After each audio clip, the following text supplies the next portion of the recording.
السلام علیکم ورحمۃ اللہ وبرکاتہ۔ بسم اللہ الرحمن الرحیم۔ اخلاص قرآن کی روشنی میں اللہ تعالیٰ کا ارشاد ہے، الا للہ الدین الخالص، اللہ تعالیٰ ہی کے لیے خالص عبادت ہے۔ نسقیکم مما فی بطونہ من بین فرث ودم لبنا خالصا صائغا للشاربین۔ ہم تمہیں اس چوپائے کے پیٹ میں جو کچھ ہے اسی میں سے گوبر اور خون کے درمیان سے خالص دودھ پلاتے ہیں جو پینے والوں کے لیے خوشگوار ہوتا ہے۔ اخلاص شرعی اعتبار سے اس کا مطلب یہ ہے کہ عبادت و اطاعت سے انسان کا مقصود اللہ تعالیٰ ہی کی خوشی اور خوشندی ہو، دنیا والوں کی تعریف و توصیف نہ ہو، وہ اللہ ہی سے ڈرتا اور اسی سے امید رکھتا ہو۔ ایسے ہی بندے اللہ کے محبوب اور انہی کے اعمال اللہ کے ہاں مقبول ہوا کرتے ہیں۔ اخلاص کا لازمی تقاضا یہ ہے کہ انسان شرک سے بچے، یہی اخلاص ہے، اور یہی دین اسلام تمام آسمانی کی بنیادی تعلیم ہے۔ تمام انبیاء علیہم السلام نے اسی کی تعلیم دی تھی، اور انہیں اس کے سوا کوئی حکم نہیں دیا گیا کہ صرف اللہ کی عبادت کرے، اسی کے لیے دین کو خالص رکھے۔ تمام جن و انس اللہ تعالیٰ ہی کے بندے ہیں، اور ان کی پیدائش کا مقصد ایک اکیلے اللہ کی عبادت ہے، اور میں نے جنات اور انسانوں کو محض اسی لیے پیدا کیا ہے کہ وہ صرف میری عبادت کریں۔ یقیناً ہم نے اس کتاب کو آپ کی طرف حق کے ساتھ نازل فرمایا ہے، پس آپ اللہ ہی کی عبادت کریں، اسی کے لیے دین کو خالص کرتے ہوئے۔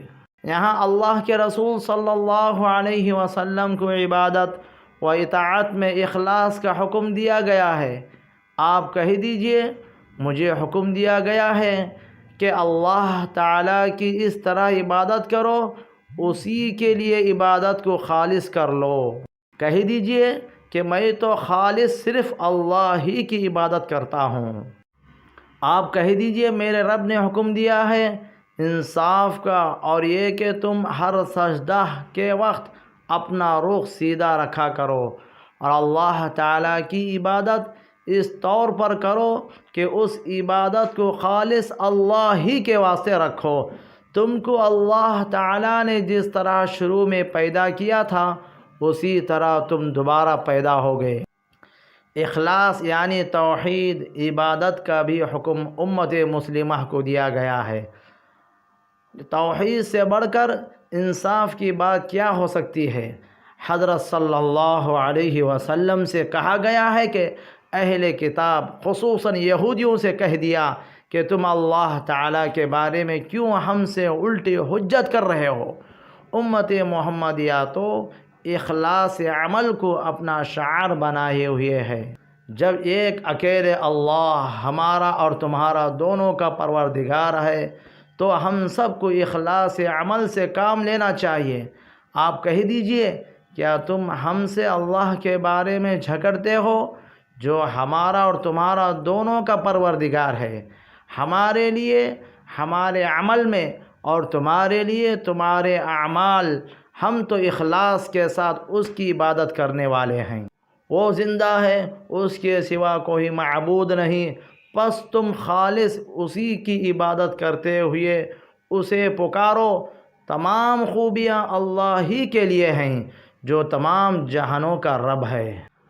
پس یہ لوگ جب کشتیوں میں سوار ہوتے ہیں تو اللہ تعالیٰ ہی کو پکارتے ہیں، اس کے لیے عبادت کو خالص کر کے، پھر جب وہ انہیں خشکی کی طرف بجا لاتا ہے تو اسی وقت شرک کرنے لگتے ہیں۔ حضرت ابو حریرہ رضی اللہ عنہ سے روایت ہے کہ نبی کریم صلی اللہ علیہ وسلم نے ارشاد فرمایا، قیامت کے دن جب لوگوں کو ان کی نیتوں کے مطابق اٹھایا جائے گا، یعنی ہر ایک کے ساتھ اس کی نیت کے مطابق معاملہ ہوگا۔ حضرت ثوبان رضی اللہ عنہ سے روایت کرتے ہیں کہ میں نے رسول اللہ صلی اللہ علیہ وسلم کا ارشاد فرماتے سنا، اخلاص والوں کے لیے خوشخبری ہو کہ وہ اندھیروں میں چراغ ہیں، ان کی وجہ سے سخت فتنے دور ہو جاتے ہیں۔ حضرت سعد رضی اللہ عنہ فرماتے ہیں کہ میں نے رسول اللہ صلی اللہ علیہ وسلم کو ارشاد فرماتے سنا، اللہ تعالیٰ پرہیزگار مخلوق سے بے نیاز گمنام بندے کو پسند فرماتے ہیں۔ اللہ تعالیٰ ہم سب کو اخلاص عطا فرمائے، خالص اللہ کے واسطے کرنے والا بنائے۔